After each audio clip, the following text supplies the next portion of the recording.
Order. We begin with the Pledge of Allegiance. I pledge allegiance to the flag of the United States of America and to the republic for which it stands, one nation, under God, indivisible, with liberty and justice for all. Can I please have a roll call? Commissioner Harper Pedersen. Present. Commissioner Gutierrez. Present. Commissioner Bergman. Present. Vice Chair Bradley. Here. And Chair Silberman. Here. The next item is public comment. This public comment period is intended to address items that are not on the agenda. The Commission may briefly respond to statements made or questions posed allowed by the Brown Act. However, the Commission's general practice is to refer items to staff for attention or have a matter placed on a future Commission agenda for a more comprehensive action or report. Is there anyone here who would like to be heard on an item that is not on the agenda?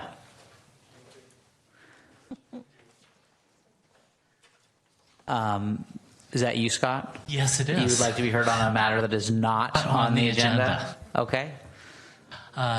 Good evening, Commissioners. Chair Silberman. I'm here tonight to talk about trees. And a familiar topic from the past. I've done a lot of walking around the town, and one of the things that I've noticed is that when you look at trees in parking lots, they tend to be 4 feet tall with about a 1 foot ball of leaves around them. And my understanding that the idea of trees in parking lots is to mitigate the heat island effect. And so my question will be, and I don't expect a response, is there some way to put in the code a certain size tree or a certain percentage of parking lot that can be covered by trees after, say, 5 years? Say 30% of the parking lot, or at a certain time of the day, can be covered by trees as a way of encouraging businesses to plant larger sized trees so that we do actually have some shade in the parking lots. Thank you very much. Okay. And I believe also, Mr. Vandelos, you want to speak on an item that is not on the agenda? Hi, Planning Commission members. It's good to see you all, at least the ones of you that I know. I hear a lot of you are not going to be coming back. You're going to miss us. This side will be gone in a month. The three of you? Yeah. Oh, that's a shame. So I'm... See the smile on our faces too, right? yeah. I did notice that. I didn't want to say. I'm here because I sent an email last night to all of you, minus the member who wasn't part of the San Carlos Transit Village discussions, and I'm hoping you all received it. We did. I think we received that, and then there was also a response by Scott, and then I think there was one more response that was tangentially related. Okay. Yeah, so I just want to make sure we do the right thing for Building 8. You can see the pictures that show the poplars in the condition that they're in, and then unfortunately the redwood trees are even in worse condition. Actually, those pictures don't do justice to how bad those redwoods are. So in the conditions of approval for Building 8, as I'm sure you all remember the wonderful discussions we had about it, this body added that additional trees to completely screen Building 8 from the residential area to east of Old County Road shall be added. The trees would be located within the project site and on the east and west side of the railroad berm. So currently right now there are no plans to add any trees or to replace the dead, dying trees. So hopefully we can all work together and do what the spirit and letter of the agreement state. And that's really all I have to say. That the email kind of tells it all. And actually, the third one was by Tim, and I guess it was more than tangentially related. It was just a little bit different. Whatever. Yeah. So anyway, thanks for your time, and enjoy your spare time as civilians. Thanks. Thanks, Dimitri. So, staff, as far as Scott's comment is concerned, I mean, generally speaking, when we're talking about parking lots, we're talking about larger projects. Can't we already, if we wanted to condition the project on a larger tree, I think we already have discretion to do that, don't we? Yes. Okay. I think, Mr. Chairman, one of the issues is sometimes not necessarily the size of the tree, but the issue with the irrigation. What I've seen in a lot of older parking lots is that either they turn it off after a certain number, a couple of years, and they don't maintain the trees, and so they just don't grow well. And so I would suggest something, if you think about it, not only about the size of the tree, but also the long-term maintenance, and some, you can put in some milestones. So we should. And we could already do that, right? Yes, you can do that. Okay. Yes. And then as far as the comments about the trees on the berm, do you want to respond to Dimitri now, or perhaps take a look at his emails and respond to him later offline? What is your pleasure? No, I can respond now. So we met with the principal planner, Lisa Costa Sanders, and myself met with the GSC board a week and a half ago or so, I guess it was, along with Prometheus and their landscape architect. And we had all previously met about this issue before, and the intent is to, the idea is that one of the conditions says that the Prometheus has to plant 75 trees in the berm area along, to screen the building. And if they can't plant all 75 trees, then the remainder that they have not been able to plant would go to the neighborhood, and that the neighborhood could then decide where other trees would be planted. And so we've been working with them on a couple of different ideas.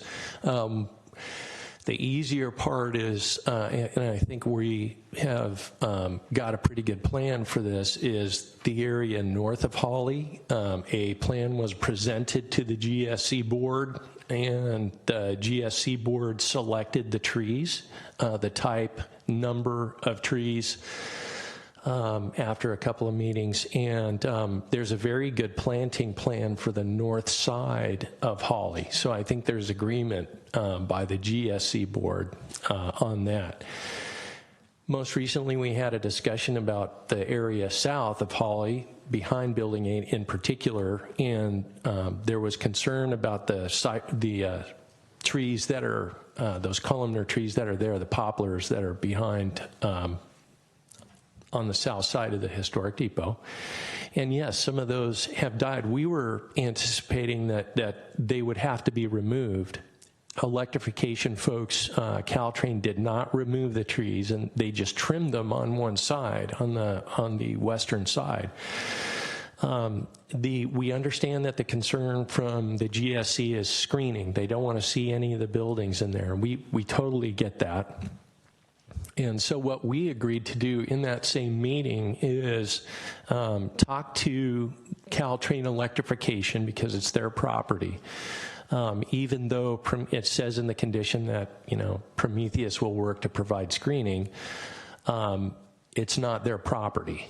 So the city has to intervene in this case and facilitate a discussion between first the city and Caltrain to see if they would agree to either remove the cypress trees or plant additional trees there. Or we even talked about tearing them out and putting a whole different set of trees that the GSC wanted in there. So I think it's going to take a little time for us. We've reached out to Caltrain Electrification, and we're hoping to set up some meetings with them and see what we could do there. And so that's where we are today. I think there's a little bit of a misunderstanding or miscommunication at this point, but I had a very good conversation with Scott Marsters this morning, as he knows a lot of folks out in the neighborhood, and I think we're on the same page about it, and I've reached out to a couple of other people on the GSC. So hopefully we'll get back on track and get this taken care of for the neighborhood. Thank you. Yeah. And then I do have I have a request from Paul to talk about toxics, but was that relating to a project or? That is relating to the new version of Meridian 25. All right, so then I'll call you up at the time that we do that project. Is that all right? All right. Yeah, I couldn't find it in the agenda. That is not a problem, Paul. So is there any other comment on an item that is not on the agenda? Yeah? Okay, come on up.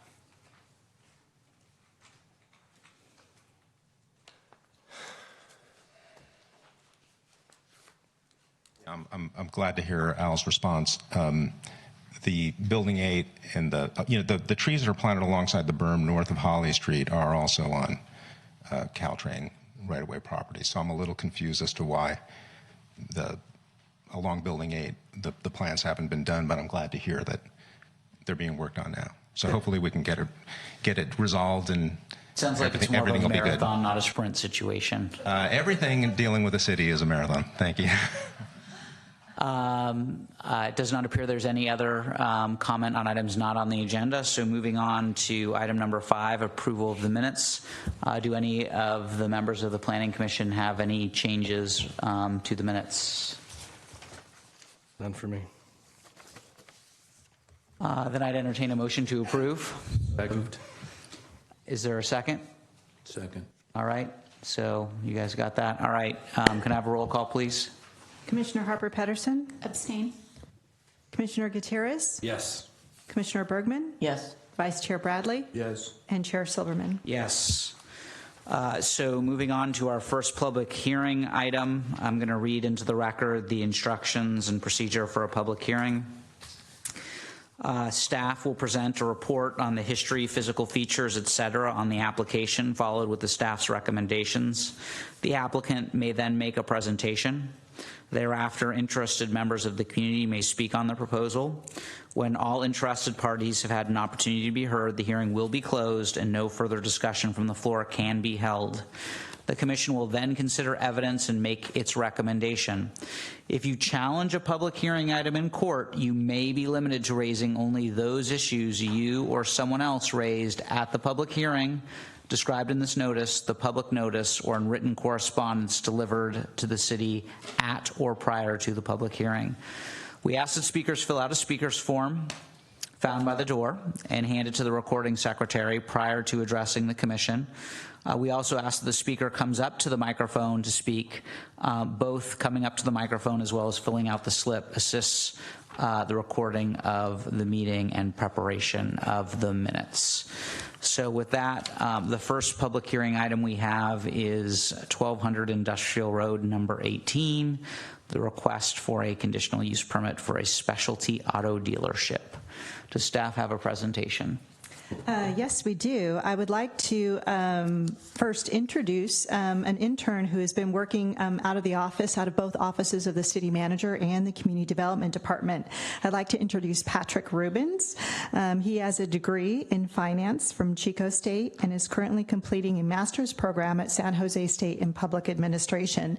He has been assisting us with several projects, including affordable housing research, some GIS mapping, and one of the projects that he has been working on obviously is this conditional use permit that is before the commission this evening. So I just wanted to take a moment to introduce Patrick and invite him up to give a presentation.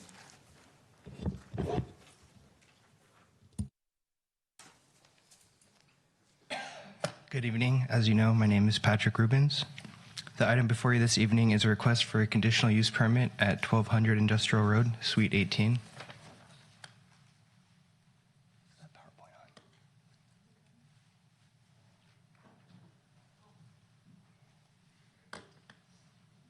They're messing with you, Patrick. Just a little. You must be prepared for technology never to work. It's pretty much a given. That was my fault. It wasn't Patrick's.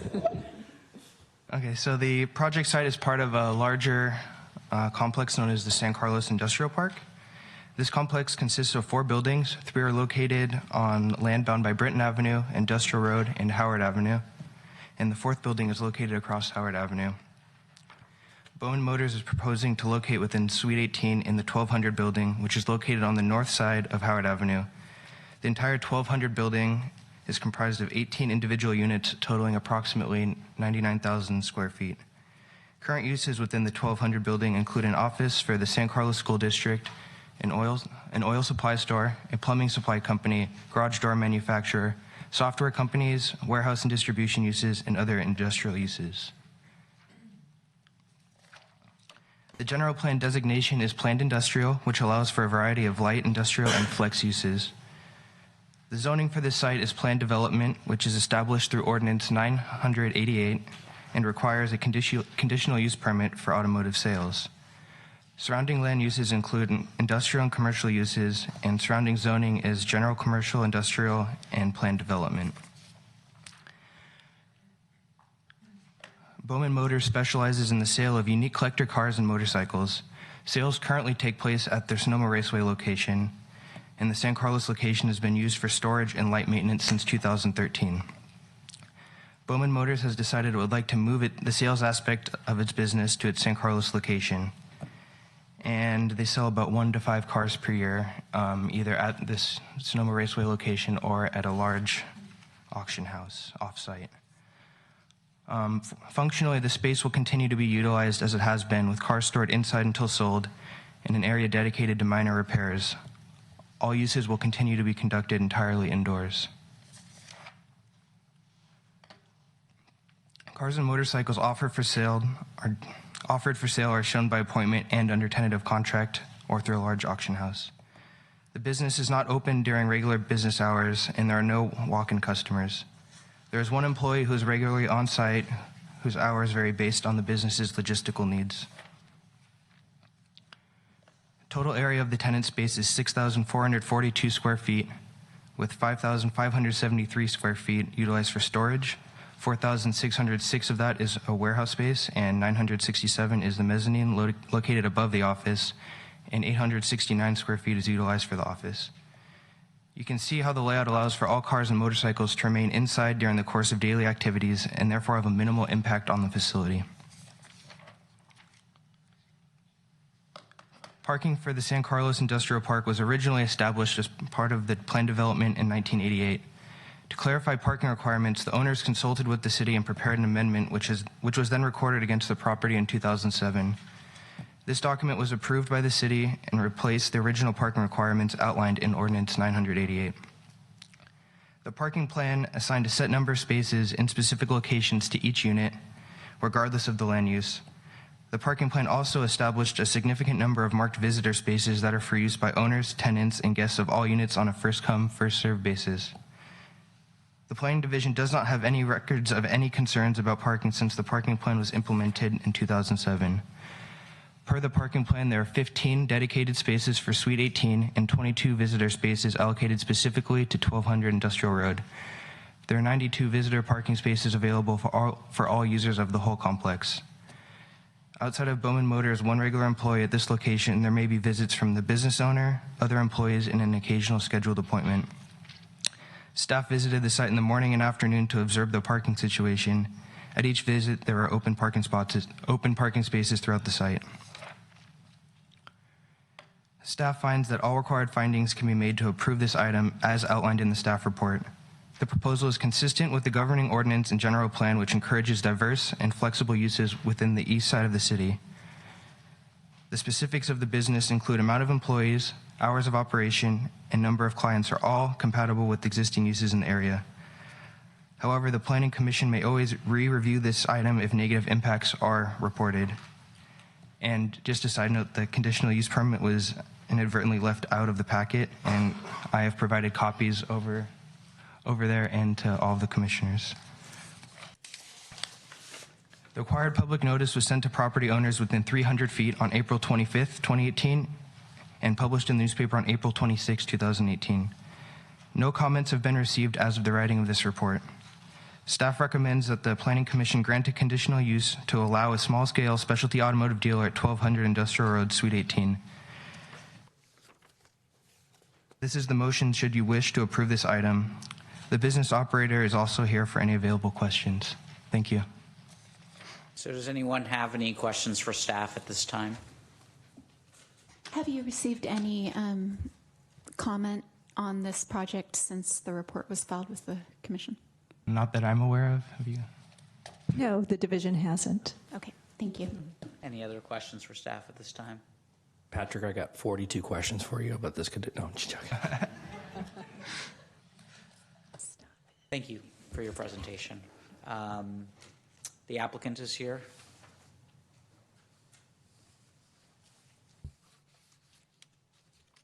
You are not required to make a presentation, but if you'd like to say something, I don't want to prevent you from doing so. My name's Ray Viatti. I'm the applicant. I'm just here to answer any questions you might have. You've been here before, haven't you? Yes, I have. Many times. Yeah. So you're not actually the applicant, are you? No, I'm a representative for the owner. All right. Okay. Okay. I'm easily confused. I'm sorry, David. Go ahead. No, I'll continue to be confused. You can ask questions. I just have one question. I just want to make sure I'm following along with the report properly. I don't see any design changes at all. Am I None. right? Nothing's Okay. changing. Okay. That's what I thought. Thank you. Just the use, but no I'm design. I'm teasing. They've made no. You don't need to respond to that. Does anyone else have any comments or questions for the applicant? I was confused when I visited this site because the sign out front said Howland Medical Devices. I think that's the next door. I think it said 18 or 16. Anyway, it was confusing to me. I think that's 17's front door, because our door currently just says Bowman Motors on it in small font. Any other questions for the applicant? All right. Is there anyone here who wishes to provide? Thank you, sir. I appreciate it. Is there anyone here who wishes to give public comment on this item? Seeing none, I would entertain a motion to close the public hearing. So moved. Is there a second? Second. Can I have a roll call, please? Commissioner Harper Pedersen? Yes. Commissioner Gutierrez? Yes. Commissioner Bergman? Yes. Vice Chair Bradley? Yes. And Chair Silberman? Yes.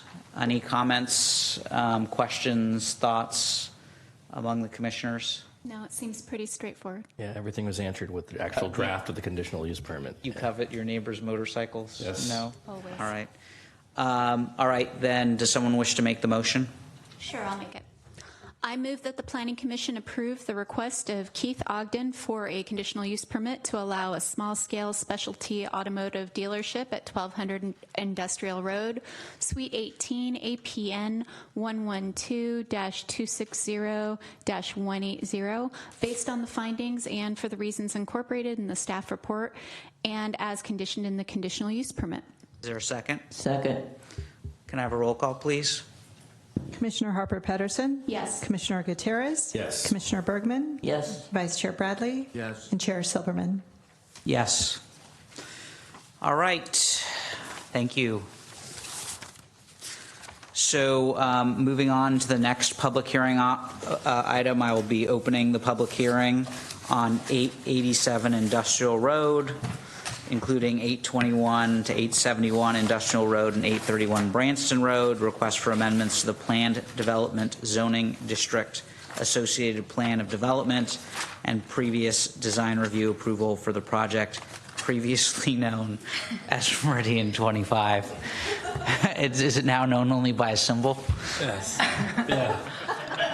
It has lots of names. We get to say previously a lot this evening and amended a lot this evening. All right.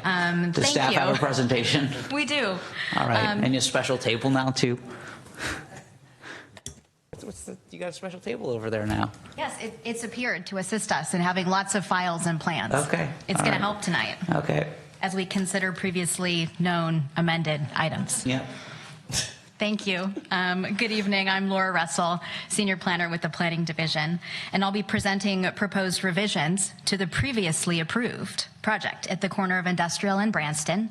The community has known this project as Meridian 25, but as it has changed ownership, they are no longer using that name, but we've continued to carry it forward just to make sure that decision makers and the public know what project we're talking about. So that's why it can sometimes be a mouthful, but that's the intent behind it. So the applicant team is here as well and would like to make a presentation. And we also have the city's environmental consultant available if you have questions regarding the CEQA analysis and memo. So there are two actions before the commission this evening. The first is a resolution recommending that the City Council adopt an ordinance amending the original Plan Development Ordinance and amending the Plan Development Plan. And the second action is approval of the proposed changes to the design review.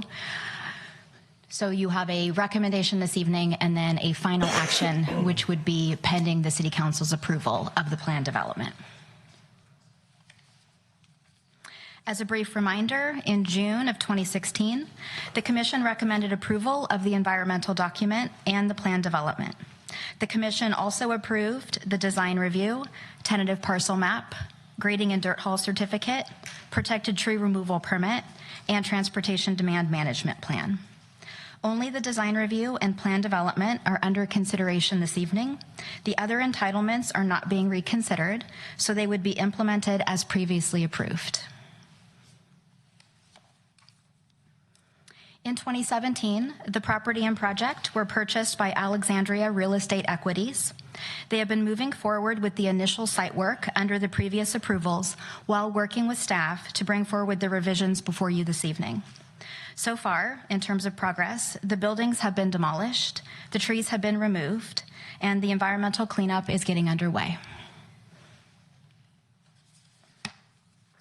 As a reminder, in terms of context, the site is 0.7 miles to the Caltrain station and 0.4 miles to Laurel Street if you go down Commercial and through the Arroyo undercrossing.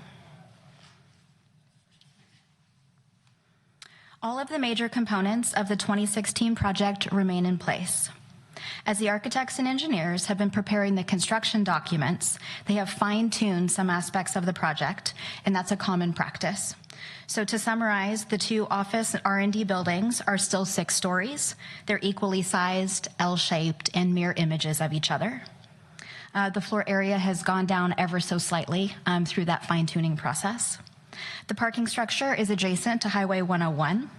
A few spaces have been moved from the surface parking lot, shown on the right, into the parking structure through some design efficiencies in the parking structure. The total number of parking spaces on site remains the same, 1,510 spaces. In regards to trees and landscaping, the total number of trees has increased from 150 to 189. However, the locations have changed somewhat. To improve fire department access, at the fire department's request, the number of trees has been changed along Industrial and Branston. Specifically on Industrial, the number of trees has been reduced from 16 to 14 to create a little bit more of an open area at the front of the two buildings in the center courtyard area. And then on Branston, the number of trees has been reduced from 14 to 12. Even with those reductions, the tree canopy would be substantial, and the tree canopy sheet is included in your plans as sheet L-6.1, so you can see how those trees would grow in over the years. Along Highway 101, the number of trees has been increased to form a continuous line across the back of the parking structure.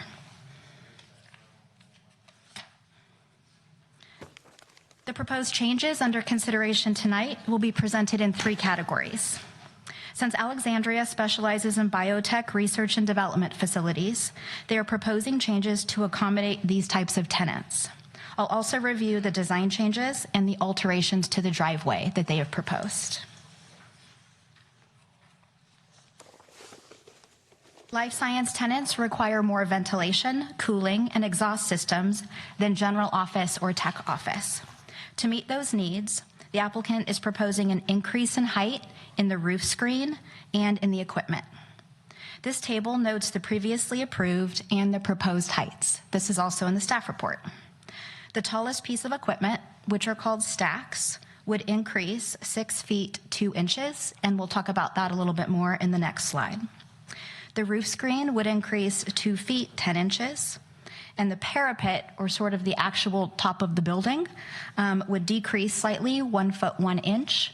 That's because their architectural and mechanical engineering teams have been working hard to minimize the overall height of the equipment that's necessary to do this. So they've squeezed the building down just a little bit to not increase the height quite as much.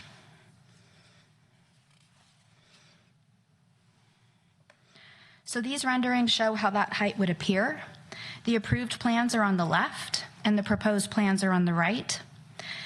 This may look familiar to you. We reviewed this when you originally recommended approval of the plan development height. The orange line shows the top of the roof screen, and the yellow line shows the approximate top of the parapet. So in the proposed configuration, the roof screen is a little bit taller and a little bit more extensive to shield that mechanical equipment, and increases that approximately 2 feet 10 inches. Staff's assessment of the proposed change in the roof screen height is that it is well integrated into the design, and we find that it does not have a material impact on the design aesthetics.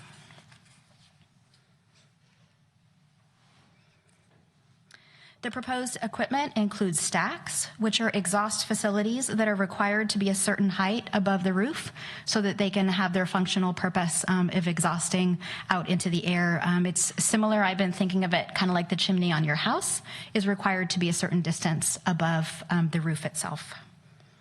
This is a graphic. It's an actual graphic of kind of what the stacks look like to help you imagine it, and it's the round sections that project up above. And then this is a detailed roof plan on the right-hand side, and it's also on your packet page 91, so everyone should have this in front of them if you want it a little bit easier to read. It shows that there are 2 clusters of stacks. The taller cluster would be at 106 feet 2 inches, and the other cluster is slightly lower at 105 10 inches. This is the only equipment over 100 feet. All the other equipment would be behind the 100-foot tall roof screen. In this slide and on this plan, the light blue shows the roof screen area, which is set back from the industrial road facade. At the request of the neighbors in the GESC, the applicant has moved the stacks on the northern building. They've been shifted so they would not be visible from the neighborhood, and there are renderings that are included in your packet in the public outreach materials that show those renderings that they did for the community. So staff finds that those stacks are minimally visible as possible given their function and the required height, and that they do not negatively impact the design. There are two other smaller changes to accommodate life science tenants. The first is a new curb cut proposed on the Branston. Sorry, I was under the impression that the stacks wouldn't be seen at all. I mean, obviously, if you're on the roof, you're going to see them. But like, is there somewhere from the ground that you could actually see the stacks? I think it would be possible. There's a sight line diagram included in your plans in about the third or fourth sheet. And so we can certainly talk about that more. It is accurately rendered in the renderings as well. So what page of our packet? I mean, I don't know if this is super mission critical. I just, once I understand something, it's hard for me to not understand it. We have the plans electronically, so we can pull them up a little later as well. But there's a sightline diagram in the set of plans at sheet A2.32, and it includes the stacks and where those stacks would be visible from. So kind of pulls the angles out from a pedestrian's view so you can see how far away you would have to be to see them. From the residential neighborhood, the only residential neighborhood, they would not be visible at all because they've been pulled back. They would be slightly visible from the other side. And we can look at some of those renderings from the applicants and find them within the package as well. Okay, but they're not visible from any residential areas? Correct. Okay. All right, please continue.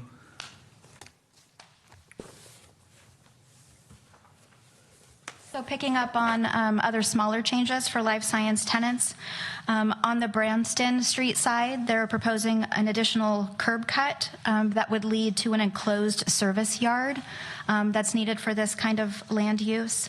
And then 2 emergency generators have been integrated into the site landscaping design.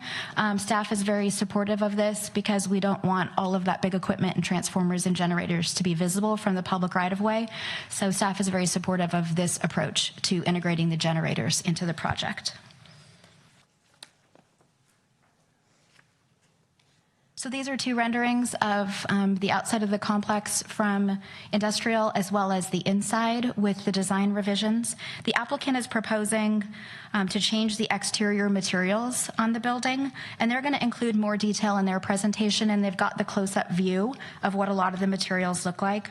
We also have the material board available if the commission would like to see that. The only significant change from what you've reviewed previously is this metallic finish on this side. And so there was stone elements in the previous design, and those have been removed. And so as you look at the renderings, this is what that metallic finish looks like. Would you like to see this up close?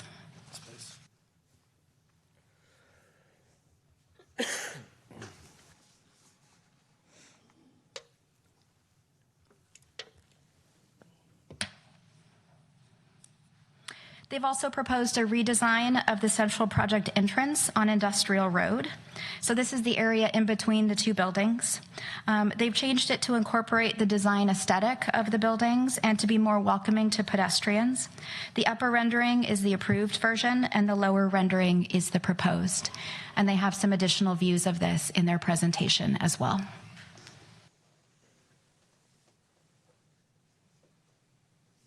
The center courtyard between the buildings has also been redesigned to create more small working and gathering spaces, rather than the large angled lawn that was in the previous design. So that center section in the approved design, that was a big sloped grassy area, you may recall. And then on the right-hand side in the proposed, they've broken that up into more discrete pieces. There's some variation in heights, in seating areas. The generator is hidden in there. And there's actually additional trees in the center courtyard area that are clustered together, smaller variety trees into clusters.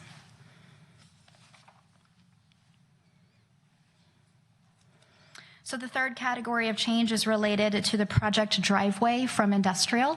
So this is a zoom in the lower right-hand corner of the project. The previous design had a straight driveway, which is shown on the left. The applicant is proposing to curve it so that it would align with Commercial Street. As you can see on the right, the curved driveway would create a new landscaped area at the corner of the project and align that driveway there with Commercial. So the project site and Commercial Street are shown here to kind of pull back for a moment and think about this alignment. The driveway would line up with Commercial, so that's the yellow area that I've inserted there, the yellow arrow, sorry, so it would be a signalized intersection at Commercial. Industrial Road would be widened slightly, the lanes would be restriped, and a new turn lane into the project would be added. This alignment would increase safety for bicyclists and pedestrians, and it would reduce the potential for conflicts between pedestrians and vehicles and the previous alignment where the crosswalk was not aligned with the project driveway.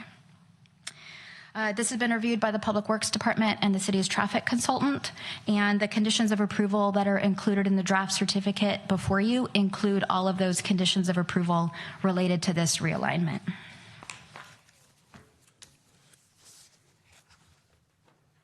So now turning to the environmental review. As you will recall, a mitigated negative declaration was adopted in 2016 for the project. We evaluated the proposed changes to see if any additional analysis would be required under CEQA. A technical memo was prepared looking at the different subject areas, which concludes that subsequent analysis under CEQA is not required for the project. That memo is attached for your consideration and review this evening. However, it does not need to be approved or adopted. It's for information and so that it will be in the record.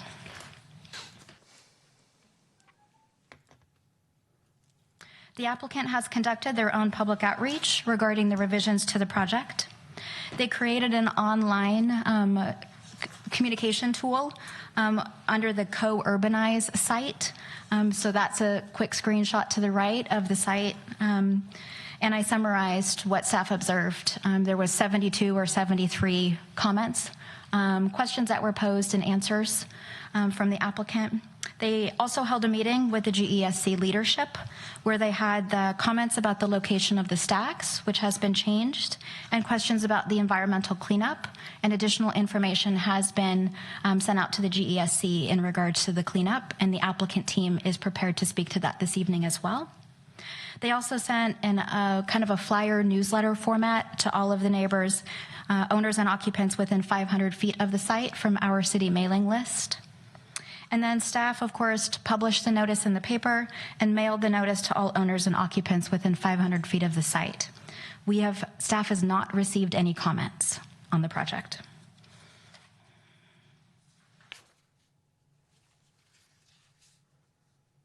So staff recommends approval of the proposed revisions to the project and has prepared findings for approval for the planned development, and those are located on packet page 36.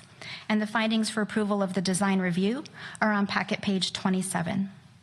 Notably, plan developments require a finding that the project is superior to what could be approved under the base zoning. We made those findings with the original project, and staff finds that we can make those findings again, and that the project revisions include improvements to the design through the exterior changes and the changes in the materials. And there are also improvements to circulation through the driveway alignment. So there continue to be positive aspects of the project that are consistent with approval for planned developments. Furthermore, staff finds that the increase in height of the roof screen and the stacks do not diminish the aesthetics and quality of the project. So if the Planning Commission wishes to approve the project this evening, these are the two motions you would make. I'd be happy to try to answer any questions, and I look forward to that opportunity. We anticipated if you have questions in regards to the height of other projects, we have a slide prepared for that if you'd like to have some discussion around that. Again, our CEQA consultant is here if you have any questions related to the CEQA memo. Thank you very much. There was a requirement that the prior developer agreed to provide 10,000 square feet of solar panels. Is that affected in any way by the redesign of the roof? The applicant's prepared to answer that question. That condition would carry forward, but they can speak to exactly how that would be accomplished. Okay. And then is the design review findings, is that page 36 in our packet?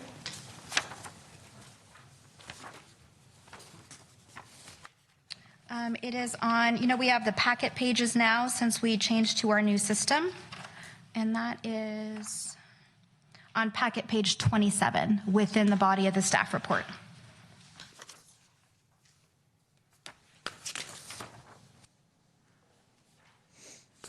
So that's the design review portion of the staff report, but aren't the findings in a separate document? The findings for the plan development are in a separate document, since that will be going forward to City Council.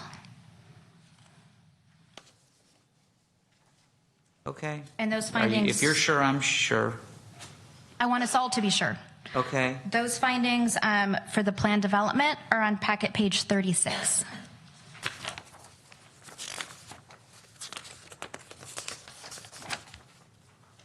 Yes, that's where I thought it was. Okay, good. Awesome. Does anyone have any questions for staff at this time? No, I have some questions for the CEQA consultant, but I can wait until the applicant makes their presentation, whatever order you guys want to do it in is fine. All right. I have questions for them too. Anyone have questions for staff at this time? All right. Thank you so much for your presentation. I understand the applicant would like to make a presentation.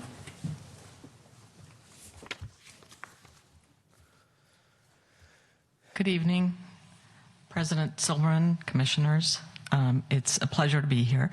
My name is Teresia Nemeth. I'm with Alexandria Real Estate Equities, Inc. We are the new owners of this site. In fact, we are also the new owners of the L3 site across the street. So we have made an investment in San Carlos. We're very happy to do so. We are long-term owners. We have been developing commercial uses for quite some time that are primarily focused on the life science industry, biotechnology otherwise, but also technology. So really it's the science-based learning economy that we are focused on. And we are here to work together with you and develop all of these projects. So we intend to be here a good long time. I'm here tonight simply to introduce our team. We have quite a team. 2 sets of architects, Iwamoto Scott, who will present the new design concept, Artec, who was the original architect and who continues to be the executive architect, 2 landscape architect firms, Surface Design and Guzardo Landscape, and an environmental consultant firm, Ramble. So we are able to answer any questions you might have, and I'll let the architect, Lisa Iwamoto, make her presentation. Thank you. And before you do, just for the record and as required by the ordinance code, I would observe and disclose that I did meet with the developer about a week ago. And I understand you want to make a disclosure as well. Yes, I also met with them, and I, 25, 30 years ago, worked with and for one of their consultants. I don't expect it will influence my decision tonight. Negatively or positively. I too met with it. Anybody else? As customary, I don't meet with developers, so.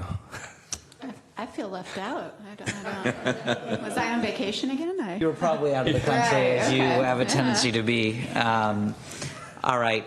Thank you. Hi. My name is Lisa Iwamoto. I am a partner of Iwamoto Scott Architecture, and we are the design architects specifically for the facade. I'm also a professor at UC Berkeley, where I am in the Department of Architecture, and I teach design. So the previously approved plan, as you know, stays exactly as is. We're really talking about that outer layer of the building and the facade and the envelope. What we were interested in doing, it is a quite long facade, and it's split, again, symmetrically around that main entryway. We have been interested in the overall project on how to break down the massing, both in terms of the building components and also in terms of the smaller pieces. So for that long curved facade, we're looking at this kind of fish scale, we call it shingles or fish scale, that breaks up and will break up the light along that front edge. There's more shadows that are created, and the facade is broken up into a number of different pieces. This view actually would have street trees, which are not put on this rendering simply because they would block that entire facade.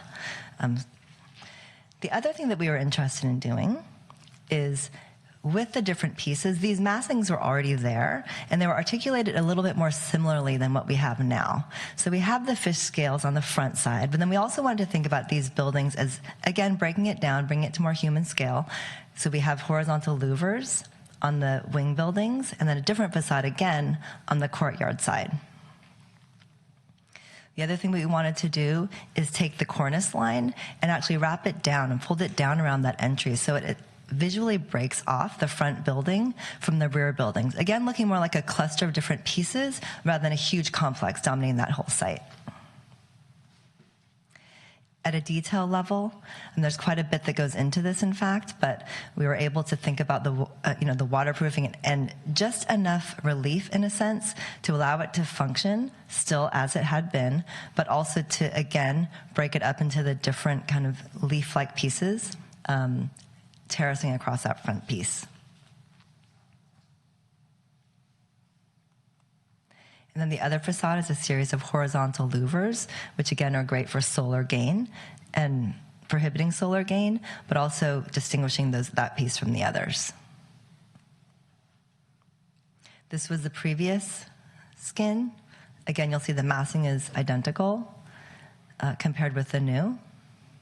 You're also beginning to see here that material of the cornice, the underside of the cornice piece, which again is that coated metal in a warm toned finish.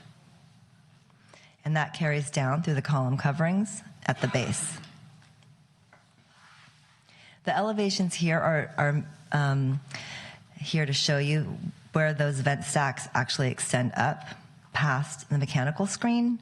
And again, there is a point, so far off in the distance, but the views that you've seen close up, they would be invisible from any sight lines, from pedestrians around the complex, and again, from the residential areas. We're also beginning to wrap around here to the courtyard side, which is the lower elevation. And here, we're employing vertical fins. So again, to break up the scale of that facade, it looks more like a campus, in a sense, with these different buildings surrounding that central courtyard than it does a big office complex. The other thing that we chose to do is to think about how to bring down the scale at the portals. So the portals, which had been there originally, we chose to make them a little bit more pronounced by wrapping them on all three sides, and so that the smaller gateways and entries to the buildings are made more apparent. Again, seeing some of the warmer tones brought down to the courtyard at grade level. These are the vertical fins from the courtyard facade, which are actually perforated, and so that they will have a very light kind of veil-like effect on that rear facade. The previous scheme, you're also getting a peek at the landscape here, which I can't speak to specifically, but the landscape architects are here, and the new design.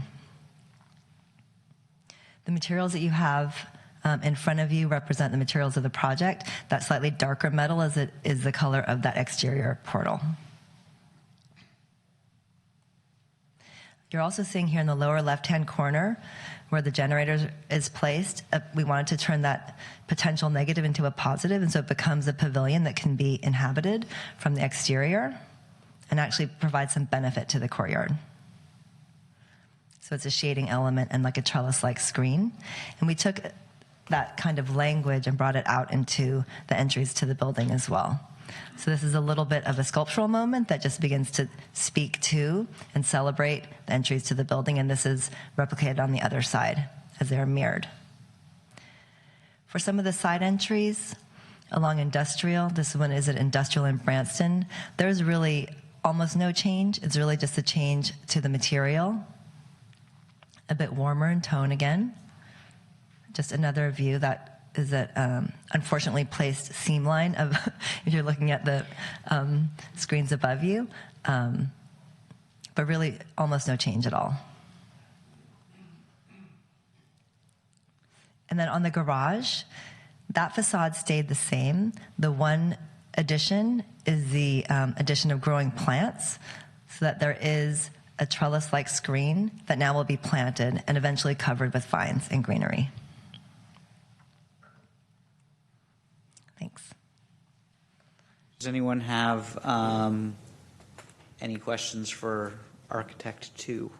I just wanted to make a comment that when I think this is absolutely beautiful.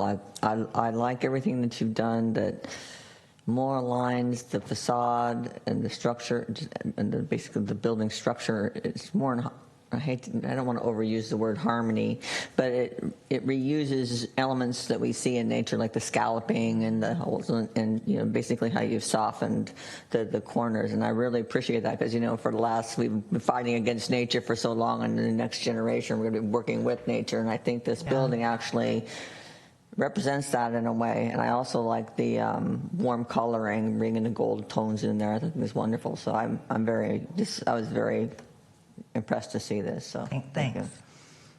Anybody else? I have comments on the design, but they're not really questions. So when would you like me to do them? If they're purely comments and you don't want a response to them, then we can do them during our internal discussion. Maybe I do. You're right. Okay. Or you do. A gentleman in the back raised his hand. If you don't, there's going to be an opportunity for public comment relatively soon. If you are willing to fill out a speaker slip in the back, that would be great. But either way, I'll call you up when we have public comment. Thank you. I guess, first of all, thank you for walking me through the design changes, because that was a main question I had listed on my sheet.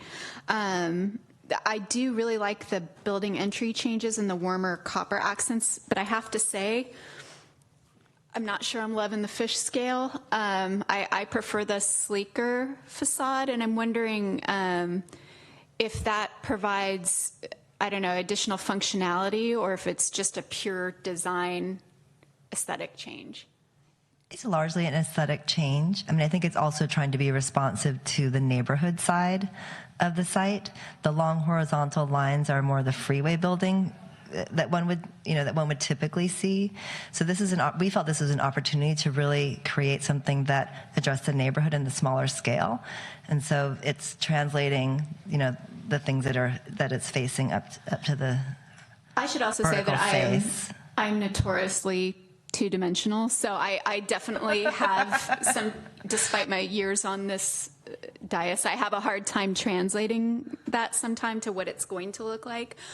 But for me, the old design actually fades more, even though it's flatter. This almost seems like it would be more imposing. Am I the only one that sees that? I know what you're saying, yeah. And again, it's not necessarily a deal breaker for me, and particularly if I'm the only one. But I did feel like I needed to say that. And thank you for explaining, because I did want to see if there was if it changed light glare or something else functionally that I didn't understand. It does function with light, but not so much on the interior of the building. So it's not for the function of the interior.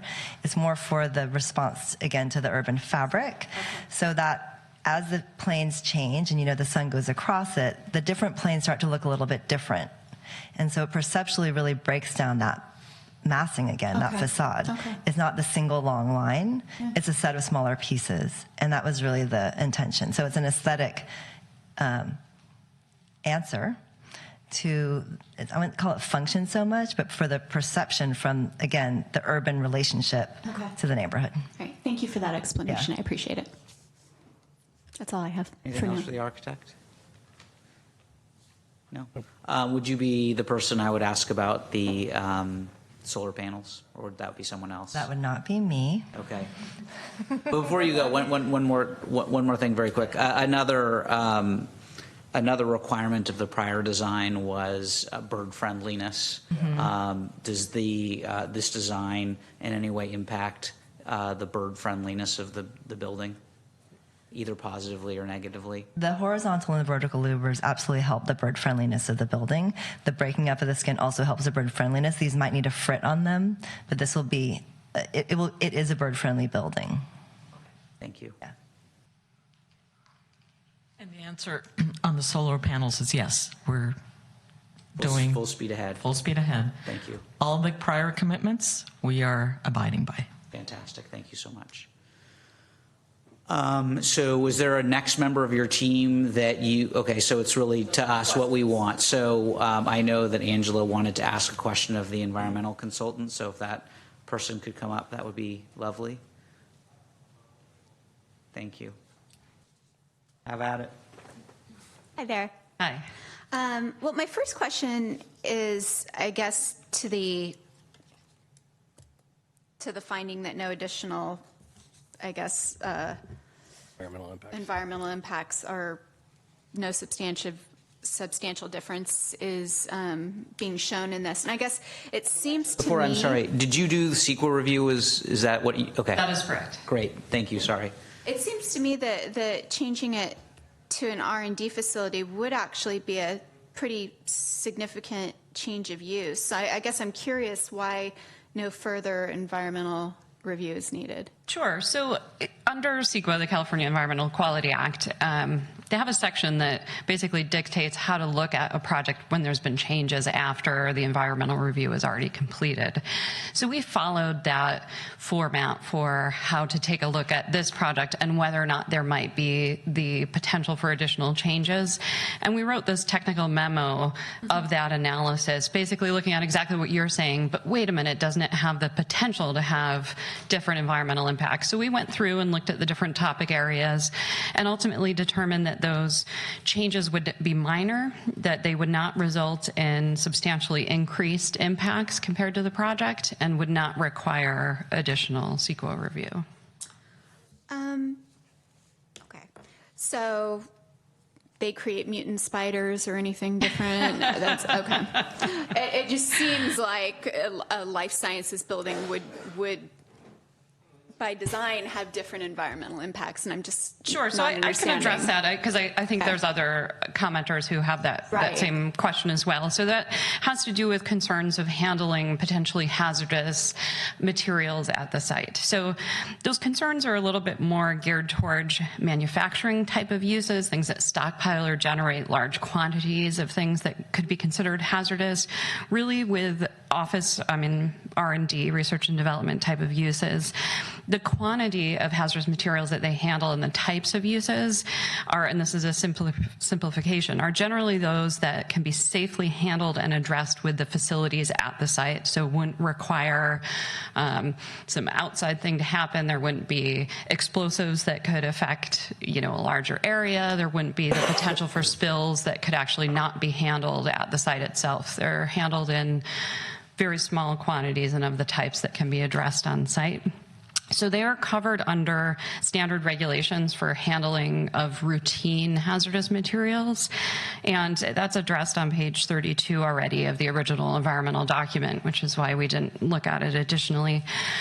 But whatever companies decide to go in here, whatever small quantities of hazardous materials that they are proposing to handle, they'll have to file with the County Division of Environmental Health what those are and how they propose to handle and transport those and make sure that they are within applicable regulations intended for safety.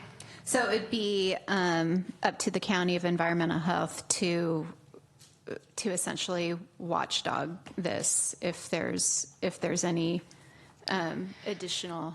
Yeah, the quantities that they would be allowed to handle would all fall under what the county could approve as part of a hazardous materials business plan. Okay. Since I have you here, can we talk traffic a bit? Sure. I read through the analysis, and I might need you to walk me through it a little bit more, because if I'm reading it right, on page 99, it says that this use could increase overall trips by 27.9%. But then I read on page 101 that it says that R&D has a lower trip rate, which is where my logic would go to. Mm-hmm. And it also says, particularly during peak hours, it could reduce trips. So can you explain the discrepancy to me? Because 27.9 is not insignificant as far as traffic increase. Yes, I can. We have a slide so that the numbers can be pulled up onto the screen. But as we're getting, can I have you find that slide?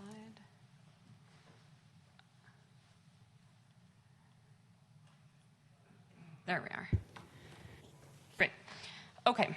So this should be a relatively simple answer, except for the fact that, and it's still pretty simple, but what complicates it a little bit is that how we project what the traffic will be is by, in part, using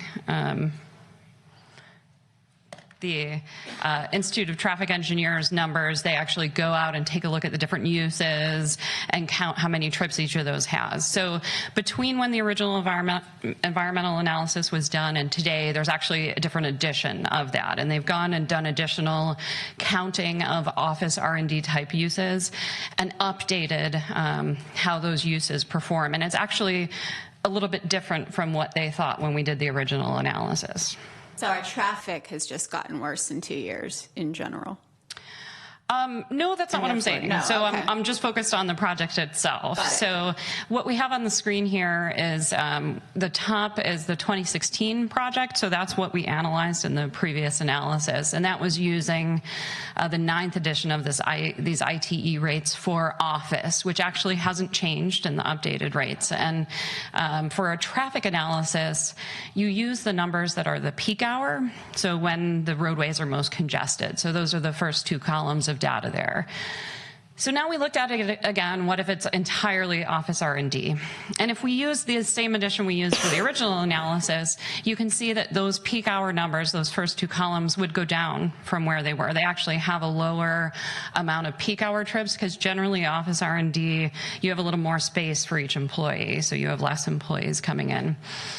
And then also for the 9th edition, you'd have a lower daily trips than for office. However, with the 10th edition, they realized traffic patterns were actually quite a bit different from that, and the peak hour trips are much lower.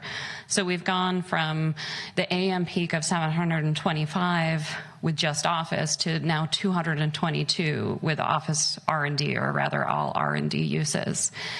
On the flip side, they have a higher daily number, and that's, I presume, because people are coming to and going from the site more. Is that? I mean, they counted it, so I couldn't tell you exactly why that is, but they looked at a bunch of office R&D or R&D uses, and they counted this higher daily rate. So we wanted to make sure to factor that in to this reassessment.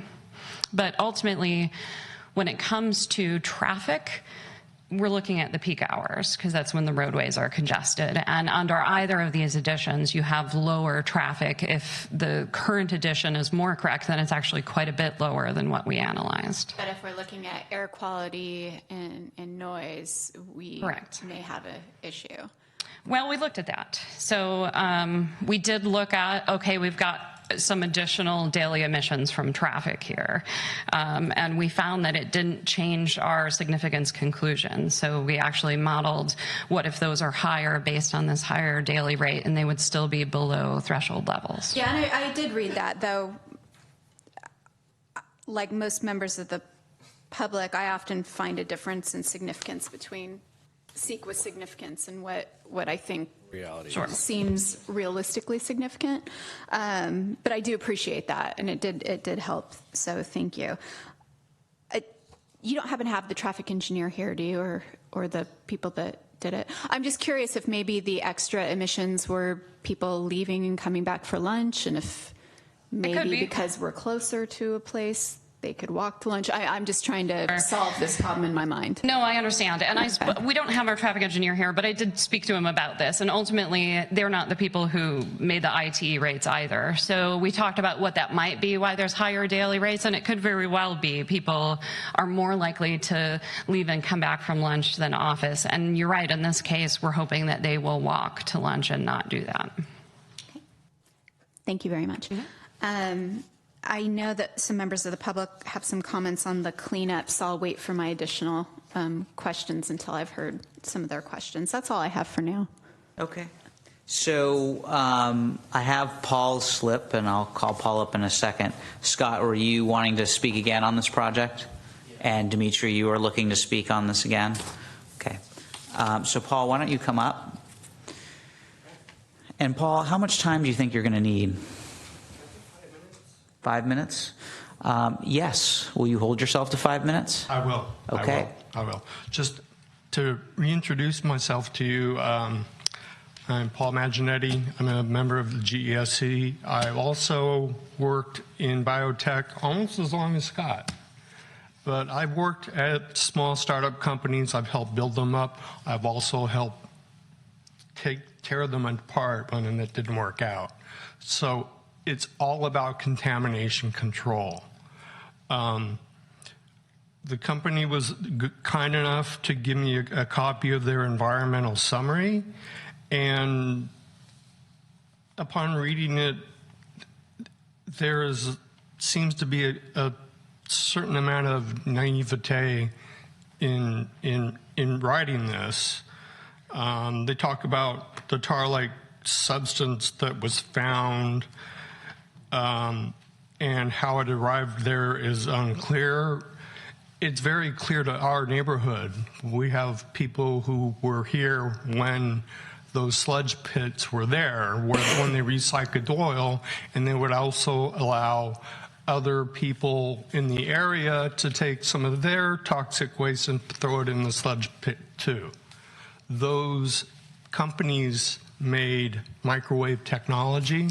They used a lot of PCBs. So it was a cheap and easy way for them to dispose of these PCBs that they didn't have a use for anymore. Now, this is in the 60s and 70s. Maybe we can absolve them of the sins of the past. However, you have a moral hazard in front of you to decide about. They also say over 6 years of monitoring, PCBs were never detected above laboratory detection limits. PCBs are not soluble in water, so you should be testing the mud. You shouldn't be testing the water. So in my other objection is for the DTSC to be approving and overseeing it. Department of Toxic Substances Control, that's what they do. They control our use of chemicals so that they're done safely and that they're removed safely. They don't do remedial cleanup like the water boards oversaw. Some of you may have been around when the former Varian site was turned into what is now PAMF. Well, fortunately at the time, the water boards was overseeing that. And I driving home one day and saw a whole bunch of bulldozers lined up ready to go. And I found out there was a planning commission meeting the next day. So I went to it and I told them, you can go ahead and issue a grading permit, but they can't touch one bucket until they get a closure report. So the water boards, they have that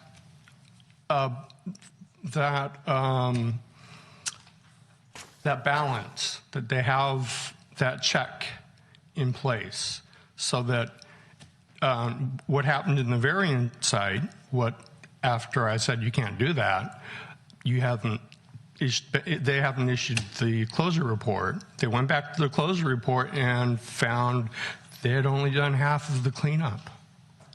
So with the EPA and the DTSC, that's not what they do.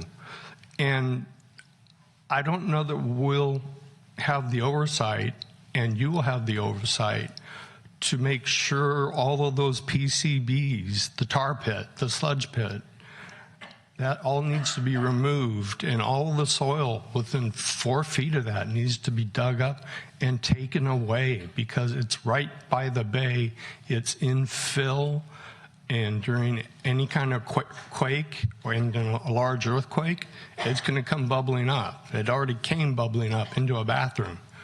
So I have 25 seconds left. I don't know what to say, only that I'm here.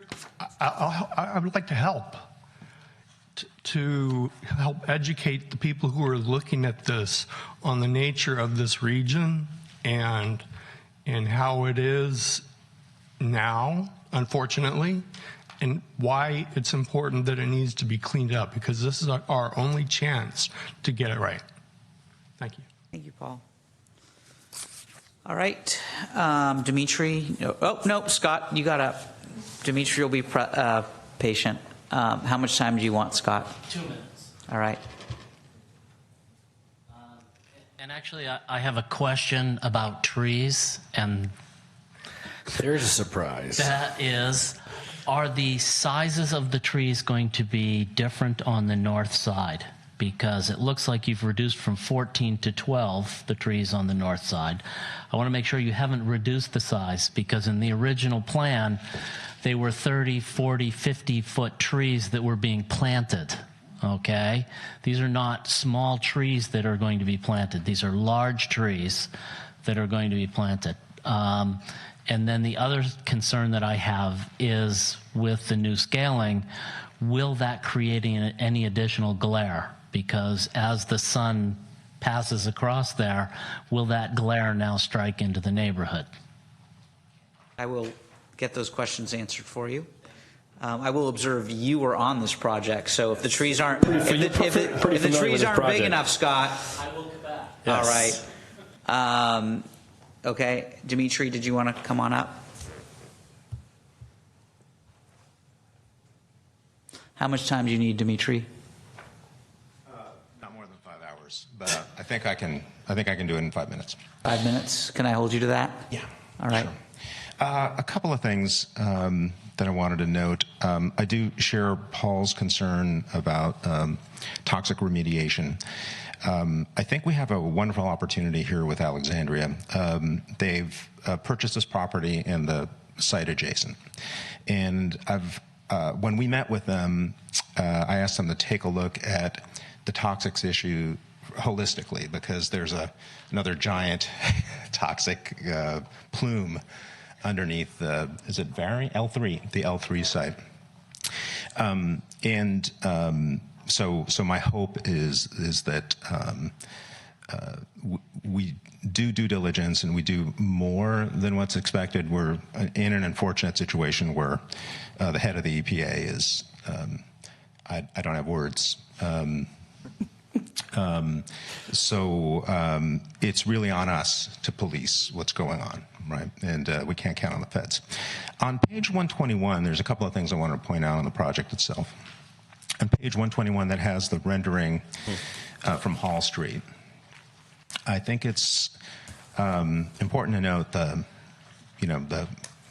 when we talk about impact, and there's certainly a visual impact from the neighborhood, especially on the houses that are closer to industrial.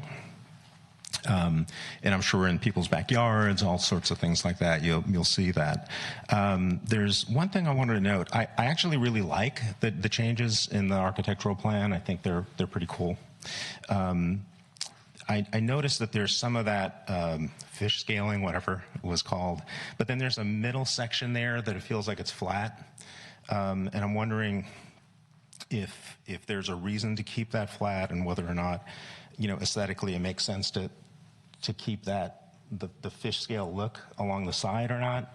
I'm not an architect, so my concern there is just about glare.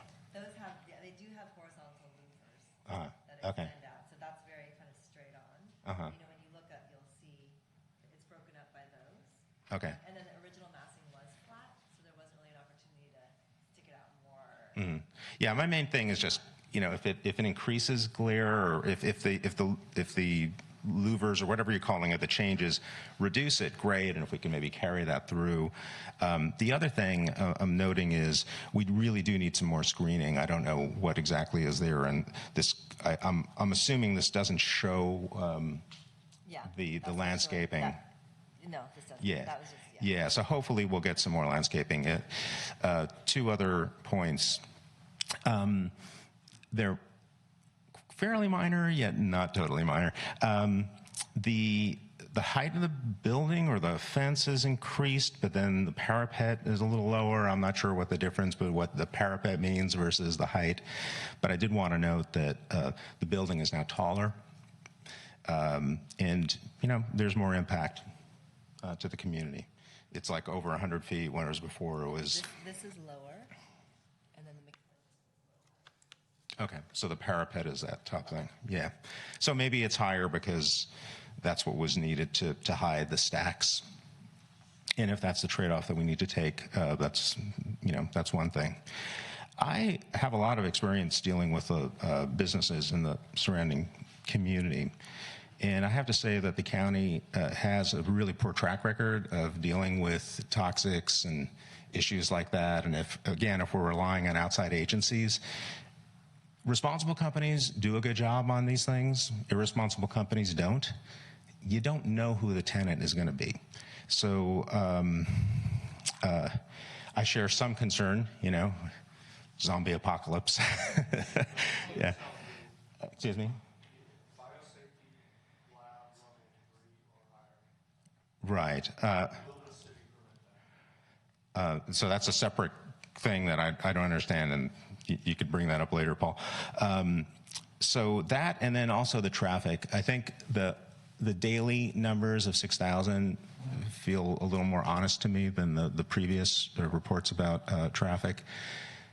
Our community is going to be impacted by this and by the L3 site being developed. We're not against development. We're not here to fight against development or anything like that. We just want to make sure that it's done in a rational way and that all of the impacts of these developments don't just hit our community disproportionately. The previous developer worked to say, yes, we want to provide some funds to do things like cul-de-sacs, partial cul-de-sacs, street trees, things like that to help sort of buffer. And I'm hoping that that could be part of the agreement with the new developer. So I hope that's something that takes some consideration. And that's it. Thank you.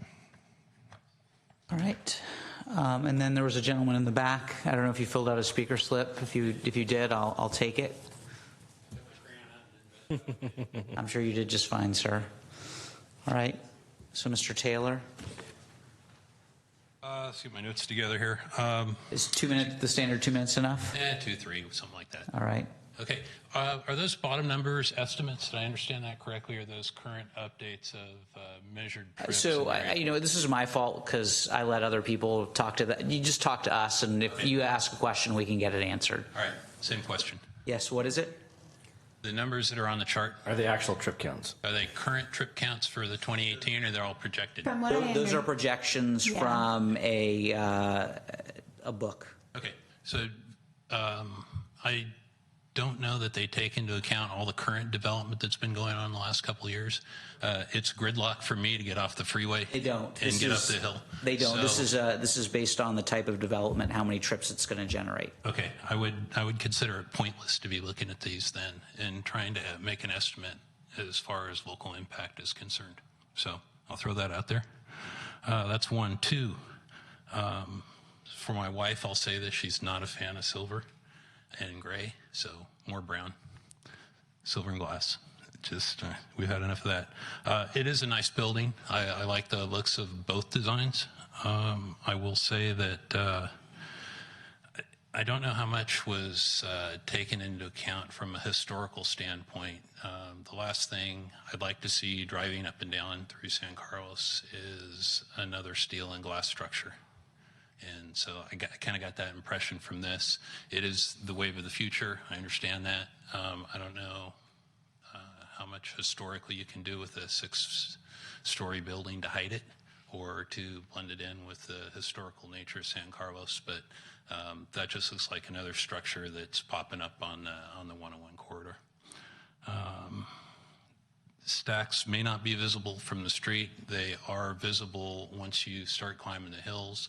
All the new building that's popping up blocks the bay views from everything above street level. It feels more like a canyon than the previous tilt-ups that were down there. So sight lines are important to me, and I'd like you to consider them. I think any increase in height over what was previously agreed to needs to be balanced. I think I heard they lowered some areas. I don't want to be punitive. I just don't want things to go higher. The birds, the fish scaling, is it all overlap or underlap so that they can't nest on the top edges? That tends to be problematic, and you end up with bird netting. So I'll throw that out there. They bird netted my whole building, so I know what I speak. And getting back to when the building is occupied and put in place, due to the nature of the materials and the experimentation that I expect would be going down there, we need to have a solid emergency plan. That's it. Thank you. Are there any other members of the public who wish to make public comment? Can I just add one thing? Quick.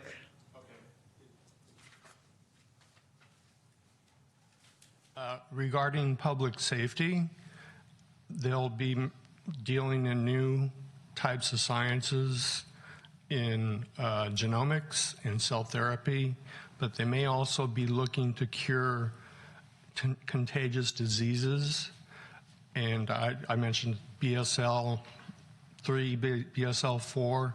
A BSL 4 lab would be where you work with Ebola. A BSL 3, you would work with HIV. So has the city thought through allowing those types of businesses in the area, or has the developer considered that? That to me would be of concern. Okay, thanks. So just for the record, there was a comment made about the quality of the job that the County Division of Environmental Health has done historically. I just observed that I represented the Division of Environmental Health for about a decade, and I now supervise the attorney who represents environmental health. It's not going to affect in any way any decision that I make today. Although I will say, having represented them, I'm unfamiliar with any complaints of significance regarding how environmental health handles its hazardous waste responsibilities delegated by the state of California. But as far as the outstanding questions, Scott had a question about the size of the trees. If the landscaper could come up and talk about the size of the trees specifically. I believe it was on the south side, north side? North side. Yeah. So how ginormous are they going to be?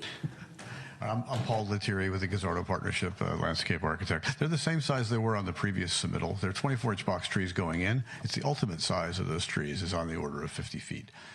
On the north side, they're upright maples, and they're capable of that height. And we are dealing with the soil in a good way in terms of having good rootable areas for the trees to actually be able to attain the heights. Okay. And then Scott had He had a question about glare, but I'm not sure that the That's right. Yes, thank you so much. If you could come up. Thank you. So there was a question about the effect of the new design on glare. There was also a question of the effect of the new design on bird nesting. Okay. So the glare, as I understand it, is reflected light, which is the angle of incidence of how the sun would hit the glass and bounce off at the same angle. So the strategy here is to reduce that through breaking up it into a series of different planes, essentially. So is it reduced from the original? It's probably about the same. I don't have a scientific study on that, but that is our assessment. For the bird nesting, there are certain angles of incline that one has at the top so that birds don't nest there, essentially. And that's an element of a detail. Wow, that's cool. Yeah. So were there other questions that were, so there was a question raised about whether or not the numbers that were used on trips were a good way to evaluate impact. I mean, I think that there's often a misunderstanding regarding the way the California Environmental Quality Act works.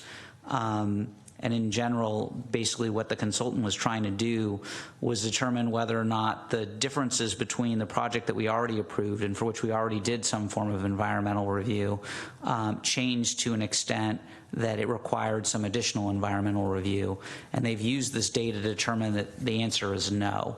Now, we don't have to agree with the consultant. I mean, we could say, gosh, there needs to be more environmental review. But I'd also observe that, you know, what we're doing here today is somewhat limited. We're not reviewing the entire project. A lot of the issues that have been raised are issues that were raised prior and for which we made some adjustments. I mean, what we're being asked to do today is approve some changes to the design of the building, as well as the differences as to the height. There were comments made about the height. As I understand it, I mean, we're basically talking about the height of the building, which in general is gotten a little bit shorter, and then the screen and the stacks, which have gotten a little bit taller.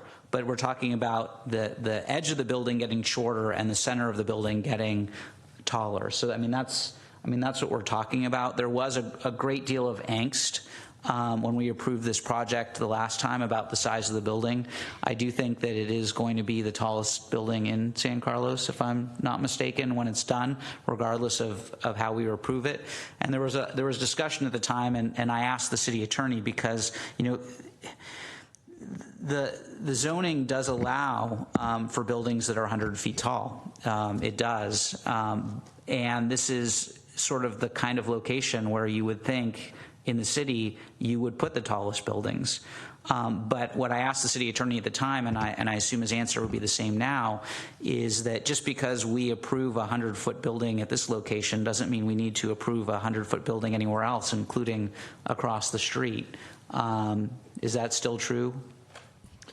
Yeah, that's true. Each project is taken on its own merits, and the Planning Commission and the City Council, when we're talking about a planned development like this with the development agreement and its own zoning, the staff and the Planning Commission and the Council are looking at each case differently, and so there's no precedent, there's no overall change in zoning for the city, it's just zoning for this site. So were there other comments that were made by the community that I didn't get either staff or the applicant to address? We haven't addressed the environmental cleanup or the biosafety levels. Yeah, I just don't. I don't know that that's within our scope, admittedly. But I don't believe it is. Yeah, I don't think it is. But that doesn't feel satisfactory. I have Contagion running through my head right now, and I'm just curious. Thanks, Paul. And I'm just. There are companies, the CDC and the FDA, we are more regulated than any other kind of industry you can imagine. So if Yeah, I'm sorry. Right, I appreciate that. We can't have. You know, I appreciate it, Paul, but we can't really have comment from. Look, and I'm not gonna. I'll knock on laminate, but I mean, we are living in I think kind of the biotechnology area of the world. And don't misunderstand and me. I'm not aware of any zombie apocalypse happening on the peninsula as of yet. It's mutant spiders. And secondly, I'm not against necessarily level 3 labs, level 4 labs, but I think it's I'm much more concerned about the cleanup of the PCBs. But I just did want, since it was an important point raised by the public, I would like the staff to respond to what. I mean, I can tell you what we said about this during the last meeting, if you'd like. I mean, it's all covered by the minutes. I mean, this was a significant amount of discussion, both at the study session we had, as well as at I was there. Yeah, I know you were there. Yeah. I'm just like, So what are you looking for staff to say to you? I am looking for staff to tell me how the cleanup then, can staff respond to how the cleanup will be monitored? Has that changed since we first approved the project? Is that an unreasonable question to ask? Basically an update as to how cleanup is going. So staff has been in communication with the project manager from EPA. So we do have direct communication that's happening. So we've been updated by the applicant, we've been updated by the EPA case manager, and that's specifically in response to the PCB issue. And so there is, my terminology might be slightly off, but my understanding is that there's what I would call a cleanup plan that's been agreed upon between the applicant team and EPA. And they have increased the level of the cleanup that they are going to do beyond what was originally agreed upon between Windy Hill. the previous developer, and EPA. Also more than was actually required at the time, right? Yeah. That's my understanding. And so there is an agreement to, do that cleanup to a higher level. And so, the old number was 50 milligrams and the new number is 15. And they have experts here that can speak to this as well. But from a staff point of view, they have shown compliance with the expectations that came forward from the previous review by you, and all of the conditions and the MMRP. They've been showing compliance with those. They've been showing compliance, and there's an agreement to do the cleanup at a higher level. Yes. Okay, so that's good information. Thank you. You're welcome. I think there was a question too about the development agreement. I think Dimitri had asked about. Dimitri asked about, so the prior development agreement, I think, required a certain amount that was going to be dedicated to improvements in the Greater East Side. And I feel like it was $75,000 was going to be earmarked there. And I'm assuming that whatever was in there before is still going to be in there now. It should stay, right? The development agreement has been assigned to Alexandria, and they will be meeting all of the commitments in the development agreement. If you want to get into the specifics, I can pull those files. But there was a pot of money that's going to be used at the discretion of the City Council, and there's a list of items that it can be used for. Well, I remember there was a very specific amount that was earmarked for the, and I'm looking at the minutes now. There was earmarked specifically, and then there was a bigger pool that was more generally that could be assigned. Correct. There's two pools of. Whatever it is that we approved is still going to be the same, right? What the City Council approved will definitely be the same. Would you like me to pull the file with the numbers? I think if it doesn't. Going off track for what we're supposed I was to just be. going to say that. Well, I was just going to say the development agreement is not on the agenda tonight. I think we could answer a question about what's in the development agreement if it'll help form your decision on the amendments that are being proposed for your recommendation tonight. But that's not going to be changed. Development agreement is locked in the council. It's not being amended.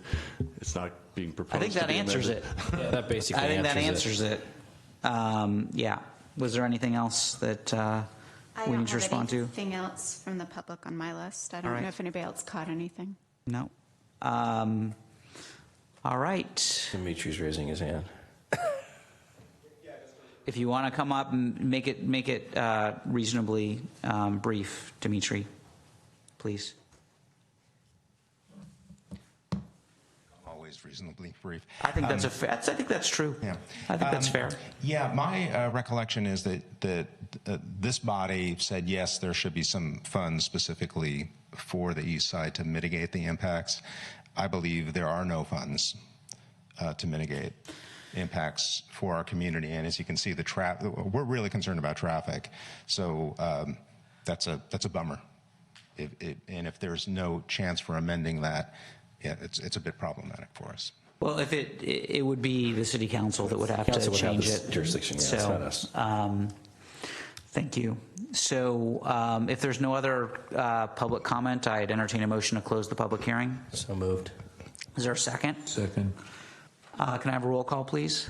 Commissioner Harper Pedersen? Yes. Commissioner Gutierrez? Yes. Commissioner Bergman? Yes. Commissioner Bradley? Yes. And Chair Silberman? Yes. So, deliberation, comments, questions, thoughts? So initially I was a little thrown by the design based off of the original design, but actually it's grown on me quite a bit. And thank you for explaining why you guys did certain things. I think that definitely helps. Biggest concern for me obviously is the height, because we spent so much time on that the first go around that now we're here looking at a higher height. So I realize that it's not the whole building, but I hear you. It is a increase. So I don't know how we get. I'm assuming you guys have looked at every alternative to get that to not be the issue.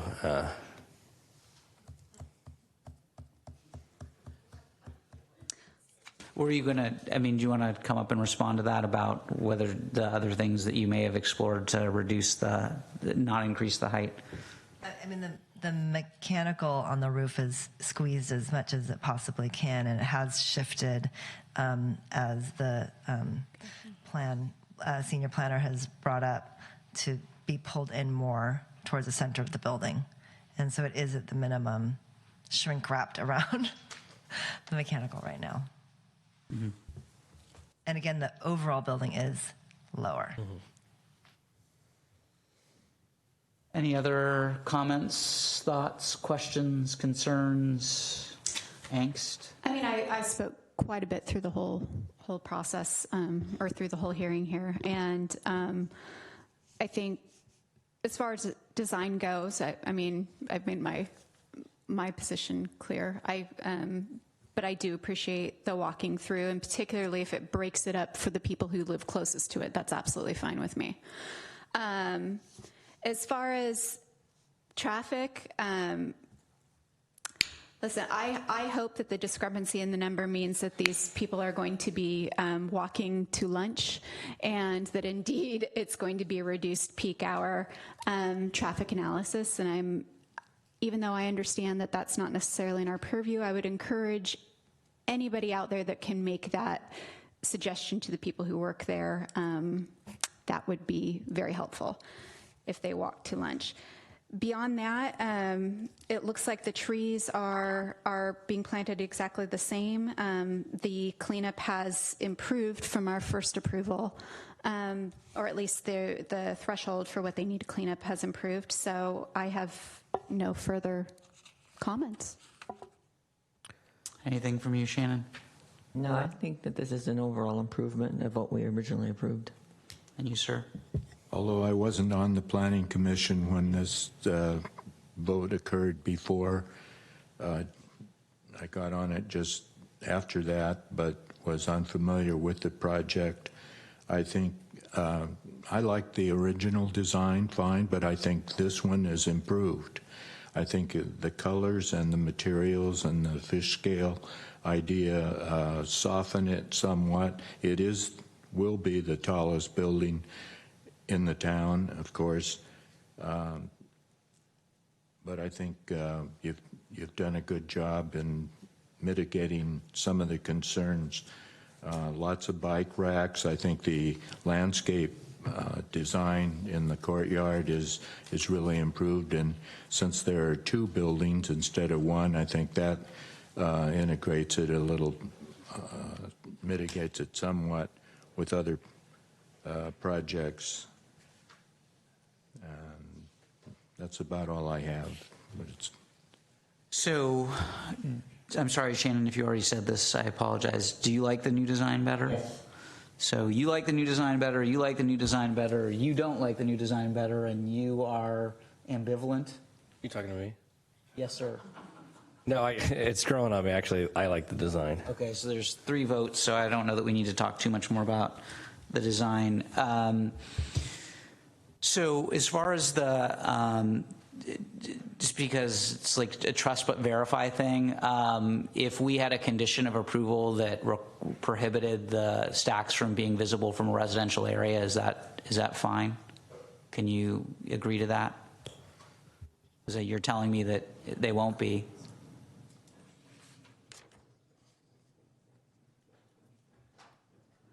I'm sorry, through the chair, and then we can. I think their analysis shows that the stacks would not be visible from the GESC neighborhood, but there may be some residences up above that would be looking down that may have visibility on that. And so I think is what we would like to hear the applicant team respond to before you think about the wording of your condition. Okay. I mean, I think if you look, everybody wants to talk. It's great.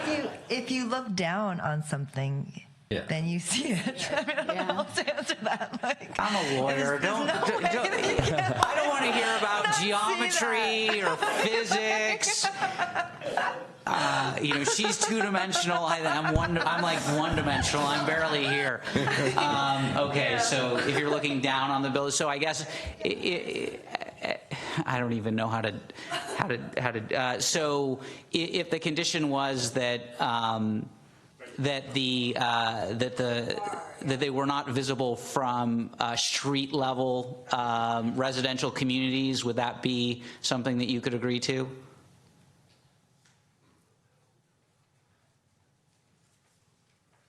So we did an analysis from the corner of Industrial and Hall. So I know for a fact it's not visible from that corner. Mm-hmm. Now, I don't know, I have not been in every backyard on Hall, right? So I don't know if there is a place on a backyard on Hall close to Old County Road that might be far enough away where they might actually see something up there. So, or a second-story home or something like that. Pretty hard, or a second-story home. So it's pretty hard for me to tell you categorically it will never be seen from any of the homes in that community. It's just... Okay. I'm going to think for another second. Prime. Well, technically, we've closed public comment. We can reopen public comment. To reopen it. What? I'm willing to reopen it. Okay, make the motion. Move to All right, reopen public we got the comment. motion and the second. I can't believe I have to do a roll call, but roll call. I will be quick. Commissioner Harper Pedersen. Yes. Commissioner Gutierrez. Yes. Commissioner Bergman. Yes. Vice Chair Bradley. Yes. Chair Silverman. Yes. Please. Well, there was a gentleman behind you who also wanted to talk, so it's okay. I'm Dan Kirby with ArcTech. We're the executive architect. One point I just wanted to make is the further away you go to the point where you might be able to see those stacks, there's a lot of other things in the way, trees, other buildings. So it's extremely unlikely that when you get way, way down the street, there isn't going to be something that blocks your view of those stacks from a great distance away. Thanks. So are you in favor of... Well, we'll see. Well, they just redesigned his building. He may be upset. Yes.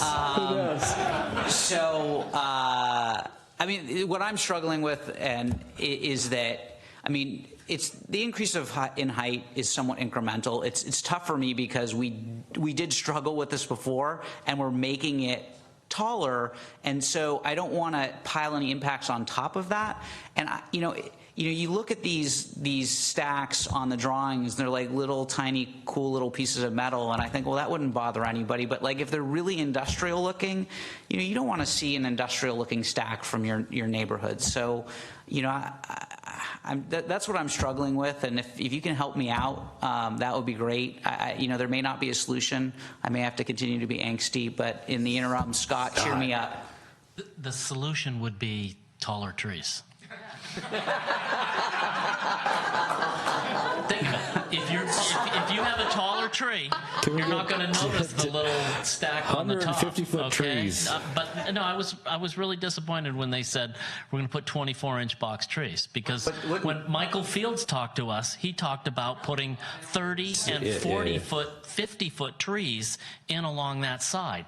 And you're never going to get a 50-foot tree in a 24-inch box. So that's the piece that I'm really bothered with. I almost guarantee that if I tell them that I will stop talking for a 48-inch box tree, they're going to give me a 48-inch box tree. But we'll find out in a sec. Dimitri, okay. I don't know that I did, but yes, sir. Yeah, so just a reference point. Yes. Because I know this is difficult, and I agree with you. You get this, and it's very hard to balance. As a reference point, the hotel that's on Industrial, I can see it from the backyard of my house when I step on my deck. I can see the top of it. I never thought I'd ever be able to see it. So yeah, there are these sort of unintended consequences of these buildings, and given that it's such a tall building, I would anticipate that it would impact the community. I mean, we are where we are. You're not going to shrink the building down to 50 feet, but it will be impacted whether people see smokestacks or something else. So I want to observe that I'm looking at my phone, Dimitri, because I want to see the size of box trees. But I've noticed you've emailed me while you were sitting there. Should I read that email prior to completion of this, or should I wait until later? If you feel like reading it, you can. It's a friendly. Does it relate to this project? No, it relates to a comment you made. Okay, then I will read it later. It relates to a comment you made. Okay.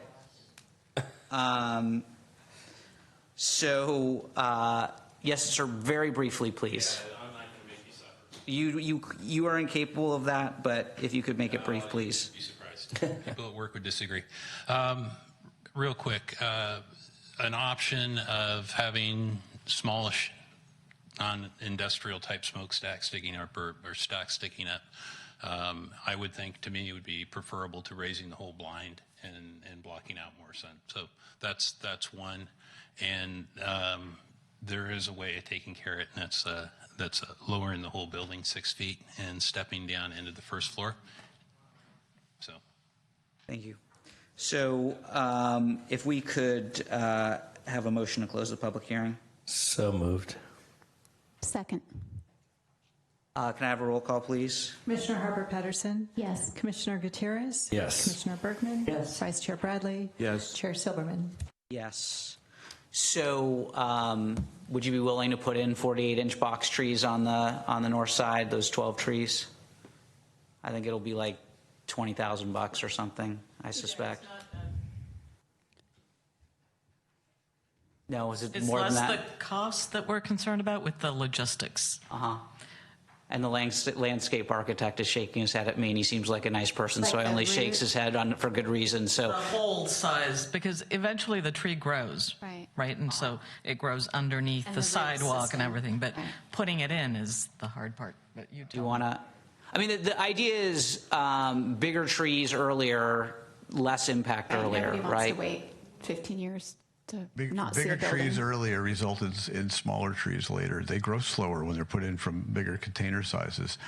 We'll get more growth from the 24-inch box trees with these red maples than we will if we put 48s in terms of speed. And I think what was talked about before is the growth rate. I'm not. Growth Look, rate's slower. I trust you. I don't know why, because I don't trust very many people. But The growth rate's slower. There used to, just not intuitive. It's maybe not intuitive, but the tree's bigger. It's more set in its ways. Maybe a way to put it for you. So there's more shock involved when it gets moved. All right. So it takes longer to acclimate. So the first year it grows less than it would grow from a smaller box. The point of it is that you're not going to get a tree that's going to affect any of your view conversations probably ever in terms of the roof. That's never going to affect that. The ultimate size of these trees is on the order of 40 to 50 feet. And I think that's what was talked about previously. And the sizing of what's on the drawings now is what the sizing's always been. I can't speak to whether anyone's willing to change the size going in, but I don't think it's really something that's going to materially change anything that you've been talking about in terms of your concerns. I think the trees will actually grow better out of these sizes. So. I don't know. Can we like give staff discretion or something, like to the extent that the stacks are deemed to have a significant impact on the quality of the views from the residential neighborhood that covered around with something? I mean, it's not just stacks sitting out there. no, but the stacks come above higher. the stacks come above the screen by about 6 feet. Now you can't see them from everywhere, but the stacks come 6 feet above the roof screen. The roof screen is 100 feet. The stacks are at 106.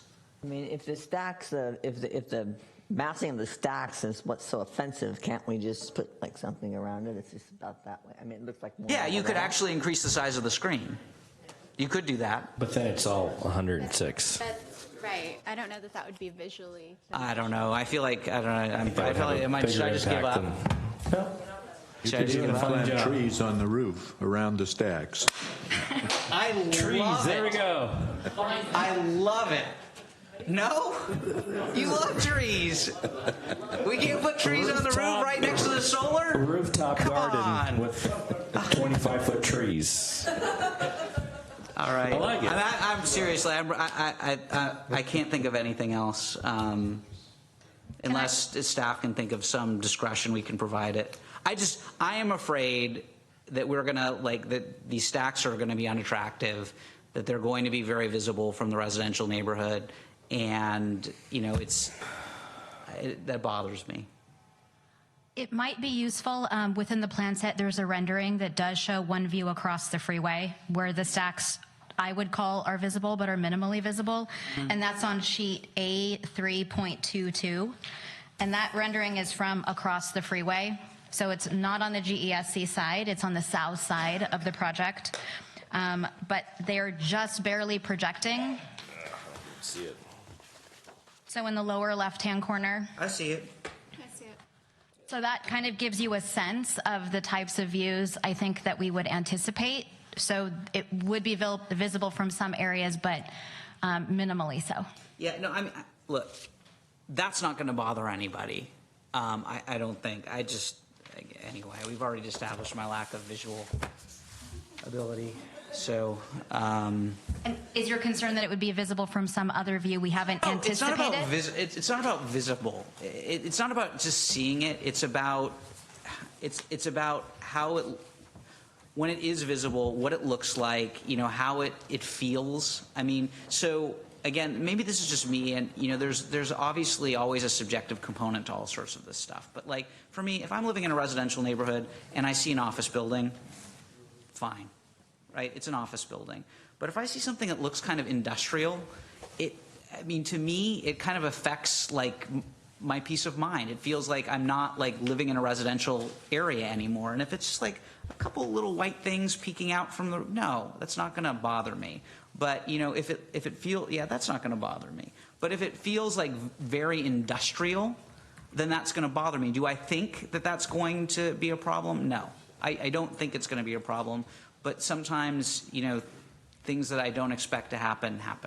And I'm trying to think, this is our opportunity to try and protect against that. I can't think of any way to do it. Can we paint an optical illusion on the roof screen so it looks fine? I mean, if folks have the same concern that I do, we should talk about this some more. But if it's really just me, I'm happy to let it go. I don't want to belabor this just because some people fear zombie apocalypse. I apparently, fear roof stacks. Mechanical stacks. So there's room for everyone. Can we have the motion up on the screen?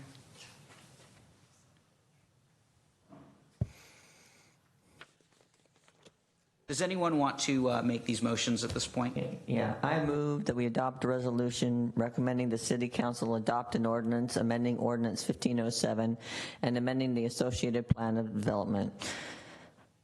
Secondly, I amend the previous... I'm sorry, let's take them one at a time if that's okay. Is there a second to the first motion? Second. Can I have a roll call vote, please? Commissioner Harper Pedersen. Yes. Commissioner Gutierrez.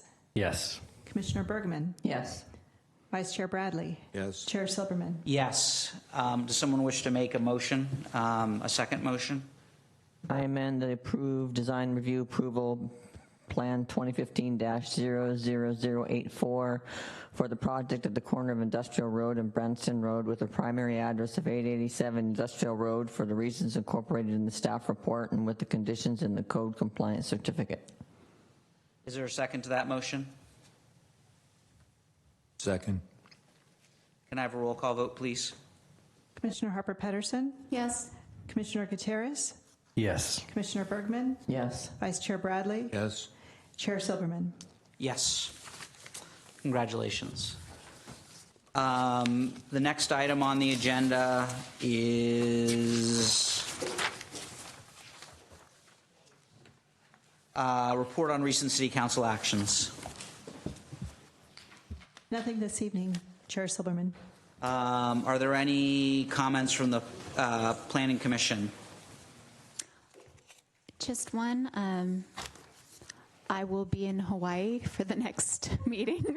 Can we go? And I will hopefully, Lisa, if you got my email, hopefully I'll be able to attend the study session remotely. Yes, we are making arrangements for that. Thank you. Anybody else? Don't be jealous.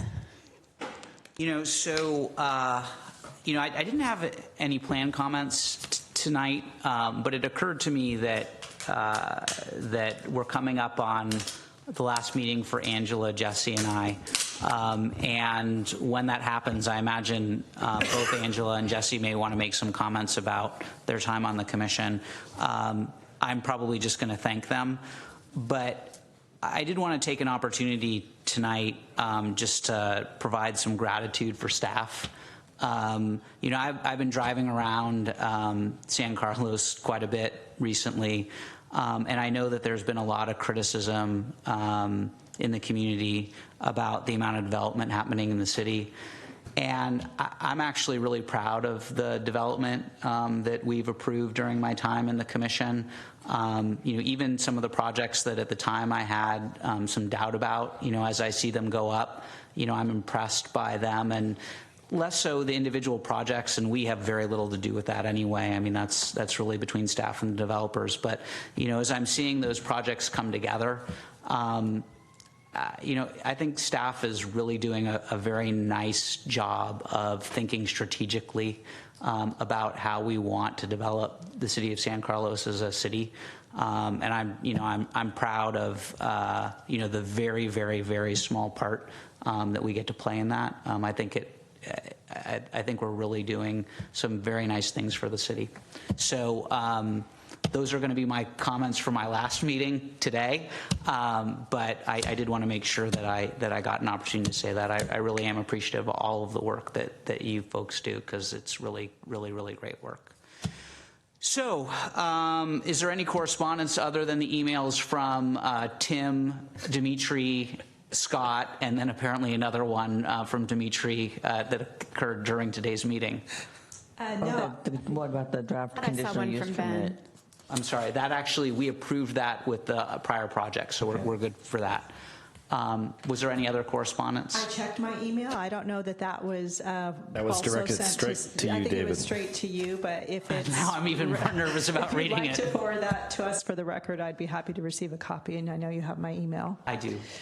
Okay, none other than that then.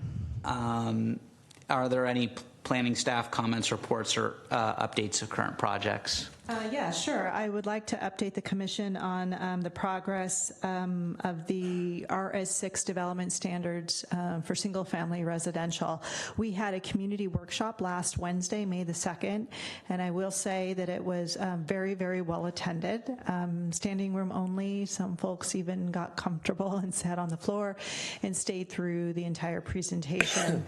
It was very well attended, and we did hear some of the community's concerns that evening that we will be sharing with the Planning Commission. So the next step is to have a study session on the next Planning Commission hearing date, which is Monday, May the 21st. So we will be prepared to share that story with the Commission. Our consultants will be here, and we will be providing a packet with all the information available for the commission to review. But just having said that, I will say that a lot of information is also available on the website, on the project website, which is www.cityofsanccarlos.org/single-family house size. So if you'd like to get a head start and looking at the material, there is the draft packet that is available for the commission, but we will be providing hard copy to you. After the study session, I just wanted to sort of kind of explain what the next steps would be. So kind of looking ahead and recognizing that 3 of our commissioners are going to, unfortunately, in my opinion, be leaving. It's been a pleasure having you all, and I'm sure we'll have more comments, like David said, at the end of at your last meeting. But what we're looking at following the study session is we're targeting June 4th for a public hearing. Al, I don't know if you have any comments you want to make on that, but that is the schedule that we've outlined. So we'll see how everything goes on the 21st. But again, just to let you know, we have identified some key dates. So June 4th would be the formal hearing. So again, no decision on the study session, but we'd come back on June 4th for the hearing. And then following that, we would take the Planning Commission's recommendation to the City Council on June 25th for the first reading, and second reading July 9th. So that's just kind of a long version of just the next steps. And then also on the May 21st agenda, we will be bringing forward, as we do every budget cycle, you may recall, is a general plan consistency finding for the city's capital improvement program. We're going to put this on as a consent item. It's straight. It's relatively straightforward practice to do this as we're required to do so. Certainly, if you have any questions on that, any of you are welcome to pull that, and we will have a representative from Public Works Engineering to answer any questions you may have on those projects. There will also be a freeway-oriented sign proposed at the Circle Star site, so you'll get to see that. And then last on the agenda, last but not least, will be the study session. So I kind of wanted to give you a preview of what would be on the agenda for your next meeting. And that is all I have. So we also, I think all of us got a letter from a number of architects, some actually my understanding is fairly well-respected architects who do work in San Carlos frequently, who expressed some concerns about what they understood the proposals to be. Obviously,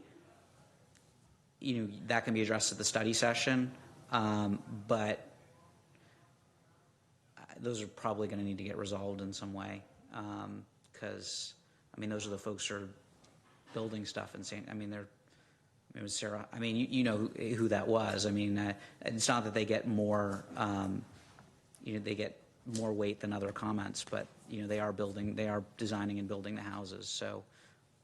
Yeah, that's certainly, and that's one of the reasons why we reached out to them specifically. And I think that's great. Yeah. Hopefully that's going to be resolved in some way prior to us seeing it, and if that means that it has to be delayed, then I'm not asking that it be delayed. It felt sort of, as people often do, it's like, I haven't had an opportunity to speak, I haven't had an opportunity to give my input, and this is moving too fast. I don't always give that a great deal of weight, but with these folks, if they think we're moving too fast, that means something to me. Yeah, and to answer your question just very briefly, we're going to be looking into all of those concerns and some of the issues that they pointed out, or where maybe they see some challenges in some of the proposed recommendations. We are going to be touching on those. And Mr. Chairman, if I could just add to that, it's fairly complicated what is being proposed. It's a shift. It's a change in the way. Can't talk about it too much, but what I do want to say, instead my fault, not rather yours, than speak specifically about the information, is that take your time to look it over. I think we should go forward with the study session and introduce the material to you, because it'll take a while to for it to sink in. And I think that, and again, I'm not talking about the material, I'm just, with the architects, it's the same thing. City staff and the consultants have looked at this for quite a while. We've spent a lot more time than other folks. So let's take a look. Yep. Let's start to absorb the material, and then we'll go from there. Okay. I can't promise you that we're going to be able to answer their questions by the time it gets to the study session, but that offers an opportunity to clarify things for folks. Understood. I have one more question before we dismiss. Now, at one point we discussed there was concern about the building height level on the west side of Laurel down, and I know that we're using the consultant to look at that. Where do we stand on that issue? Is it part of other zoning considerations that we're looking at, or? That will be part of the material that's coming forward. So on May 21st, we're going to focus just on the proposed changes to single-family residential, but that is still part of the overall work program. So we're going to be picking up on that as soon as we can make some headway with the single-family standards. Okay, and we do have a community meeting or a meeting about that coming up that we've tentatively scheduled for later in May. So we're still kind of going through the community meeting part of that. We're looking at May. I don't know if we'll still hit that, but we were looking at later in May for a community meeting on that. Maybe June. How do you announce the community meetings? I'd like to. Not yet. See, that's why I'm Okay. thinking now it's kind of tentative at this point. But we're looking at having more meetings to the community. We'll let you know when we solidify that. But that will come forward. Two more things. We're going to have a town hall meeting at Carlmont on Thursday night at 6 p.m. with regard to firearms in our community, and reflecting back on some of the issues with regard to the sporting goods store that wanted to come to San Carlos, our moratorium, and then what can be done, what has been done, and listening to the community. Primarily the meeting is to listen to people's concerns about it. We'll have law enforcement, city attorney, special counsel, and that kind of thing. So just wanted to give everybody heads up that that was happening. And then finally, I wanted to thank the chair for his earlier comments. Thank you very much. It's very nice for staff to get that kind of positive feedback. As you can imagine, it takes a sort of a special person to want to be a public official, and it's nice to hear. So thank you very much. We really appreciate that. All right, with that, the meeting is adjourned.